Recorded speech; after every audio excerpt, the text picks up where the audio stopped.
So most of you guys know that even though I'm clearly American, I've been living in England. Since last September, I've been studying at the University of Bristol to get my master's in English literature. Gosh, that feels so formal. And right now, over the summer, I'm still in England. A lot of you guys have asked about that, but I'm still here and I'm working on my dissertation, and that's due in September, and then I've completed my one-year program. I don't yet know where I'm gonna go. I might stay in Europe, I might go back to the US for a little bit. Regardless though, I mean, England, we're not done, and Europe, we're definitely not done. It's actually kind of stressful that I don't know what I'm doing yet, but I will figure it out. Probably in the next few weeks, everything will sort of just solidify. But one thing is for sure, I will be leaving Bristol. So a lot of you guys have been asking for me just to talk about my experience here in England, especially as an American. And I've actually been meaning to do this video for a while, so here it is. One thing just to start, if you're an American and you're coming to England, just be prepared. They say cheers for everything. I noticed this like the first week that I was here. I still remember the first time somebody said cheers to me. Is that weird? Maybe? Probably? I was in a Tesco or a Sainsbury or something, and I think I just moved out of somebody's way, and he said cheers, and I just kind of stopped for a second. I was like, whoa, that's not what I expected. If you're British, you're probably thinking I'm either crazy or you're just laughing at me. But still, it's really weird. It's not just when you clink glasses before you drink something, and they say it like for everything. Hello, goodbye, thank you, what's up? Okay, that might be pushing it just a little bit, but still.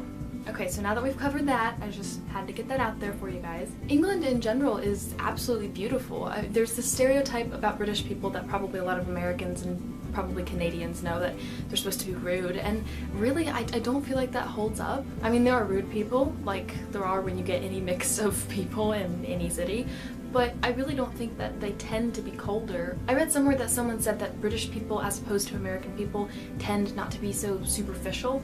So rather than being superficially sweet to somebody, they just don't really react, so that kind of comes across as cold. So maybe that's it. Maybe there's just less superficiality in the relationships, to where I've been here long enough where I recognize it as not being cold. One thing about England and Europe in general that I really, really like is the public transport. Now, I know that the US really can't get by with doing that just because we're so much bigger. I mean, if you had a train that ran from one end of the country to the other, it would take you days to get there. So obviously it's not practical in our case, but I love that things in England and in the UK and in Europe are so compact. I can get a train to Edinburgh from here in Bristol, and if you're not familiar with the geography, if you're not British, look it up. I mean, it's from one end almost to the other end. So it's really an advantage when it comes to traveling, and obviously I'm here as a student, I don't have a car, I'm not going to learn how to drive on the left side of the road. So it makes it really convenient that I'm still able to get around really easily. Trains are probably the main public transport that you use when it comes to going between cities and things, but you also have buses and coaches that go pretty much everywhere you need to go. And then you have really cheap flights. I've discovered that in the UK, as well as just in Europe in general, it's all so connected. What's really funny is when you're talking to a European and they think that things that are just a few hours away, that really are not that far away from each other, they act like it's the Shire to Mordor. Americans find that a little bit entertaining. Another thing that's really cool about the UK is, even though it's a small chunk of land, relatively small, I apologize, British people, don't be offended, it's kind of small. But there are so many accents just stuffed into these little regions, and so many of the jokes that people make are based on these regional accents or just the differences between the different places. And I'll be honest, as an American, it was really, really hard to pick up. I don't even think that I still get some of them. I mean, to me, all you guys' accents sound awesome. Let's be real.